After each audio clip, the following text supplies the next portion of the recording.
I don't think so. From what I know about the army, I think most of our army are deployed overseas anyway. I don't think we've got much of an armed services left. So I think it's just they're going to have to review. I saw earlier some of the clips from, I think it was Camden.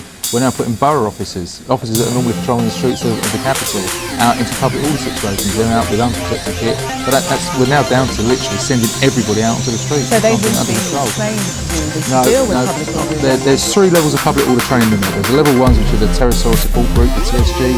Level 2s who go training for 2 days once a year, who are the public order trained officers, and then down to the level 3 officers who have a basic understanding of public order, who are now out in the streets of London as well, trying to deal with hostile crowds. And they're still dealing, despite the Commissioner asking earlier for people to leave the streets, we're still seeing loads of people just watching, taking clips on camera phones of what's going on. If they're not part of the solution, they're now part of the problem, I would say.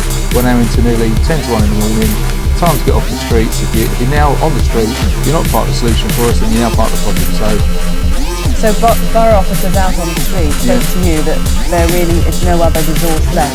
Everybody that can be is out there. It would seem to me, from what we're seeing, the pictures we're seeing, everybody's now out on the streets trying to deal with public situations, which is why the last callers, they've rung the local police station.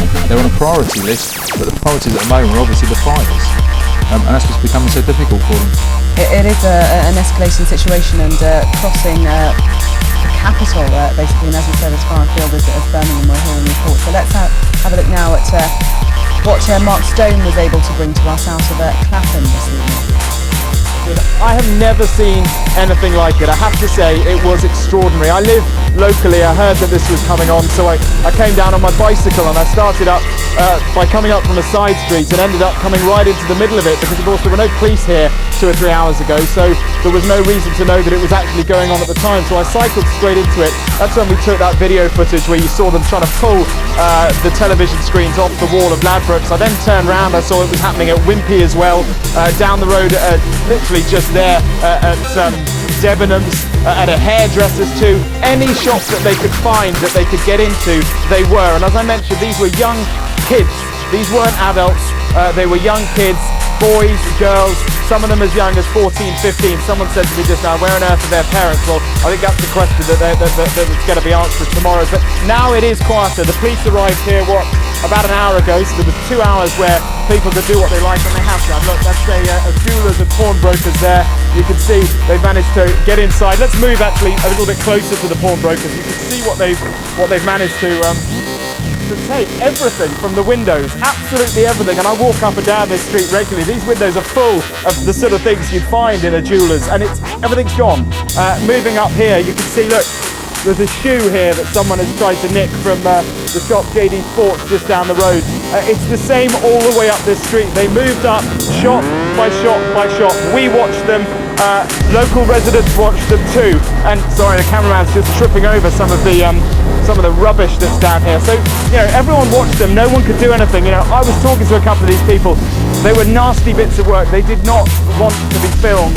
And when they saw that I was filming on my iPhone, very quickly they tried to take that off me. I ran down the street up that way and we got away. But the police weren't here. They are here now.